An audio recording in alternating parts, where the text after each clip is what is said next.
Hai semua, selamat datang ke Start Education New Fair 2026 di Putrajaya. Hari ini saya bersama dengan Puan Nurul Ashikin binti Seari. sebagai seorang. Saya pengajar di IKTBN Sepang. Okey, boleh saya tahu apa IKBN? IKTBN. IKTBN Mm-mm. Sepang. Boleh perkenalkan diri dan institusi anda secara ringkas. Boleh Puan? Okey, boleh. Ha. Okey. Assalamualaikum warahmatullahi wabarakatuh. Saya Nurul Ashikin binti Seari. So, saya sebagai pengajar di Institut Kemahiran Tinggi Belia Negara Sepang. So, actually IKTBN Sepang ni di bawah Kementerian Belia dan Sukan. Kementerian Belia dan Kementerian Belia Sukan. dan Sukan. Okey. So, macam semua maklumlah, kita IKTBN Sepang ni adalah salah satu institusi TVET.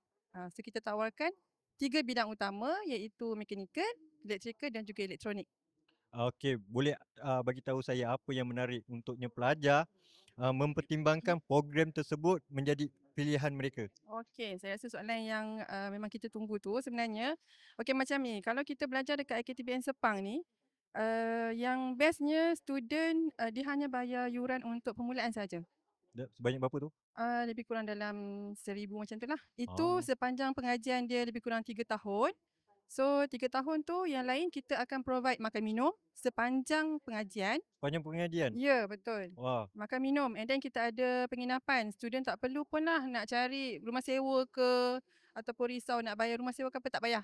itu Sebab pelajar lelaki perempuan pun boleh? ya, betul, lelaki Ah, perempuan. So kita provide asrama memang sepanjang pengajian 3 tahun lah dia orang duduk kat dalam tu. And then kita sediakan elang bulanan. Ni menarik juga kan. elok bulanan dan berapa tu? Elang bulanan kita ikut dia punya tahap pengajian. So kalau macam semester 1, semester 2 dia akan dapat sebulan 100. Semester 3 dan ke atas dia akan dapat 200. Dan kalau dia pergi latihan industri, dia akan dapat 300 untuk setiap bulan yang dia pergi LI tu lah, latihan industri. So Ah, andai kata dia ada allowance daripada syarikat, so bonus lah pada dia kan. Dan satu lagi sebenarnya yang menariknya, belajar kat KTP Sepang ni, student dapat diploma kemahiran. So dia belajar 3 tahun, okey. dan 3 tahun ni dia tak ada hutang. Dia tak perlu pun ambil mana-mana daripada apa tu, macam PTPTN ke, PTPK ke, tak ada. Ada tanggungan ke? Dia memang ditanggung sepenuhnya oleh kerajaan. Oh, menarik tu. Tu menarik. So Ah, boleh datang ramai-ramai belajar kat KTP Sepang. Kalau anda rasa duit tu sebagai satu kekangan tu, rasanya memang boleh belajar kat KTPN Sepang lah, sebab habis je belajar tak ada hutang. Kita ha. ada hutang kan, PTPTN Ah, tu lah lah, tu lah. Kebiasaan hutang. saya dengar tu lah. Ah. Antara peluang kerjaya masa depan untuknya bakal pelajar bila habisnya graduate kat situ. Okey.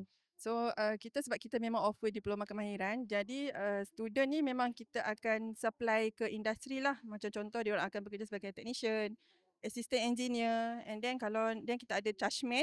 Chargeman ni yang untuk bawah electrical punya bidang.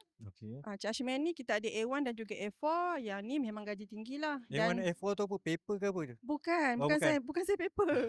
Dia macam dia punya kompeten lah, kompetensi. Kita ada A1, A4, ada BO. So Oh. yang mana yang memang background electrical ni, saya rasa memang dia orang faham. Dan kat sini, kalau nak belajar kat luar, A1, A4 tu mahal tau. So masuk IKTPN Oh, Sepang, free je. Dia tak payah ditanggung bayar. Ya, Oh, betul. menarik tu. So 3 tahun dia belajar dapat A1, and then dia boleh ada break sekejap lah kan untuk dia dapatkan dulu dia punya sijil kompeten. Boleh sambung semula A4 dekat IKTBN Sepang juga. Hmm. Okey, boleh saya tahu sedia maklum tempat lain adanya had umur. Okey. Ah, dekatnya KTBN-nya Sepang macam mana? Okey, sama kita fokus kepada belia selepasan SPM sehingga umur 30 tahun. Oh, mana start daripada umur 18 lah? Betul. Ah, 18. Dan yang penting ada SPM. janji ada SPM? Ya. Cuma Okey. kalau nak masuk chargeman tu dia mungkin ada kredit dekat maths dengan sains lah. Yang lain tu yang penting dia ada CJ SPM. Dia layak untuk mendaftar sebagai student aktiviti Sepang lah especially. Tapi sebenarnya kita ada banyak lagi institut di bawah Kementerian Belia dan Sukan. Eh, Kita ada 21 institut lagi. banyak eh? Memang banyak. Boleh Oh. pilih. Yang penting nak Ah. belajar je, jangan tak belajar. Boleh pilih nanti mana yang apa tu tengah mencari-cari kan. Saya rasa antara Hmm. perkongsian yang paling menarik buat setakat ni. Okay. Alright.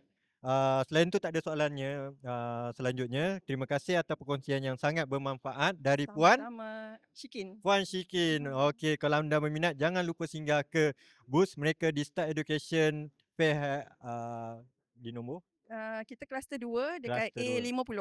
A50. Hmm. Alright. Okey, terima kasih banyak-banyak dan jumpa lagi kita insya-Allah. Baik, Okey, Assalamualaikum.